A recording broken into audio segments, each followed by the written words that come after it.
السلام علیکم ورحمۃ اللہ وبرکاتہ۔ بنی اسرائیل کی 99 افراد کی قاتل کی توبہ کا واقعہ کہ بنی اسرائیل میں ایک شخص چوری ڈکیتی اور قتل میں بہت مشہور تھا اور نہایت معمولی سی بات پر قتل کر دیا تھا۔ ہوتے ہوتے اس کے ہاتھ سے 99 افراد قتل ہو چکا۔ اس کے بعد اس کے دل میں احساس پیدا ہوا کہ مجھے بھی اللہ تعالیٰ کے ہاں جانا ہے۔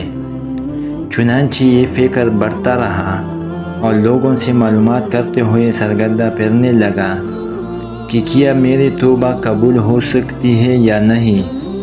کسی عالم شخص سے ملاقات کی فکر ہوئی کہ معلوم کیا جائے کہ اس سے شخص کو توبہ قبول ہو سکتے ہیں یا نہیں۔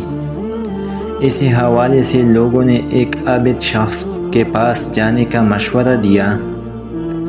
اس شخص نے اس کے پاس جا کر مسئلہ معلوم کیا میرے توبہ قبول ہو سکتی ہے اور کیا میرے مغفرت ہو سکتی ہے، جبکہ میں نے 99 انسانوں کی جان ماری ہے۔ تو اس عابد شخص کو اس مسئلے کے بارے میں زیادہ معلوم نہیں تھا، تو اس نے اپنی عقل سے قیاس آرائی کی کہ جو آدمی 99 انسانوں کی جان مار سکتا ہے، اس کو مغفرت کہاں سے ہوگی۔ چنانچہ اس نے کہہ دیا کہ تیری توبہ قبول نہیں ہوگی۔ تو اس شخص نے غصے اور جلال میں آ کر اس کو بھی قتل کر کے 100 کا حصہ مکمل کر دیا کہ جب میری توبہ قبول نہیں ہونی تو تجھے بھی ختم کر کے 100 پورا کر دیتا ہوں۔ چنانچہ اس نے 100 کا حصہ مکمل کر دیا، مگر اس کے دل میں پھر بھی یہ خیال تھا کہ میری مغفرت کی کوئی نہ کوئی شکل ضرور موجود ہوگی۔ اس لیے اس نے لوگوں سے پھر معلومات کا سلسلہ جاری کر دیا کہ روائے زمین میں سب سے بڑا عالم کون ہے، وہی میرے مسئلے کا حل بتا سکتا ہے۔ آخر لوگوں نے اس کو بتلایا کہ فلانا جگہ ایک عالم رہتا ہے، اس سے جا کے معلوم کرو۔ چنانچہ اس نے اس عالم صاحب کے پاس جا کر اپنی زندگی کی ساری کارگزاری سنائی اور 100 آدمیوں کو کس طرح سے قتل کیا سارا کارنامہ سنا دیا۔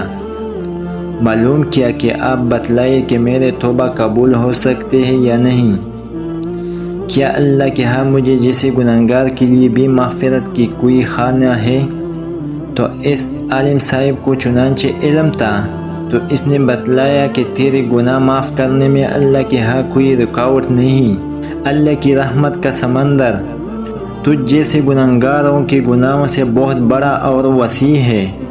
چنانچہ اس عالم صاحب نے اسے مشورہ دیا کہ تم فلانا جگہ سفر کر کے جاؤ، وہاں کچھ اللہ کے بندے رہتے ہیں، ان کا مشغلہ صرف اللہ کی عبادت ہے، ان کے ساتھ مل کر اللہ کی عبادت کرو اور ندم ہو کر اپنے گناہوں کی معافی مانگو، انشاءاللہ تمہاری مغفرت ہو جائے گی۔ جب اس شخص آدھا راستہ طے کر لیا تو ملک الموت آ گئے۔ اب اس کی روح لے جانے کے مسئلہ کھڑا ہوا۔ آسمانوں سے رحمت کے فرشتے بھی آئے اور عذاب کی بھی۔ رحمت کے فرشتے کہنے لگے، اس کی روح لے جانے کا حق ہم کو ہے، اس لیے کہ یہ سچے دل سے تائب ہو کر عبادات کے لیے جا رہا ہے۔ عذاب کے فرشتے کہنے لگے کہ اس کی روح لے جانے کا حق ہم کو ہے، اس لیے کہ اس شخص نے کبھی کوئی نیکی کا کام نہیں کیا۔ اس دوران آسمانوں سے ایک فرشتہ آیا، چنانچہ اس فرشتے نے تشریف لا کر ان دونوں فرشتوں کے درمیان یہ فیصلہ کیا کہ دونوں طرف کی مسافت ناپ کر کے دیکھ لو، جہاں سے آ رہا ہے اس کی مسافت قریب ہے یا جہاں جا رہا ہے وہاں کی مسافت، لہٰذا جہاں کی مسافت قریب ہو اس شخص کو وہاں والوں میں شمار کر دیا جائے۔ چنانچہ دونوں طرف کی زمین ناپ کر دی گئی، تو جہاں جا رہا تھا وہاں کی مسافت جہاں سے آ رہا تھا اس کے مقابلے میں صرف ایک بالشت قریب ہے۔ چنانچہ فیصلہ ہوا کہ مقامی مسیحت سے مقام عبادت صرف ایک بالشت قریب ہے، اس لیے رحمت کے فرشتوں کو اس کے لے جانے کا حق حاصل ہوا۔ اللہ تعالیٰ کی طرف سے اس کا مغفرت کا اعلان ہو گیا۔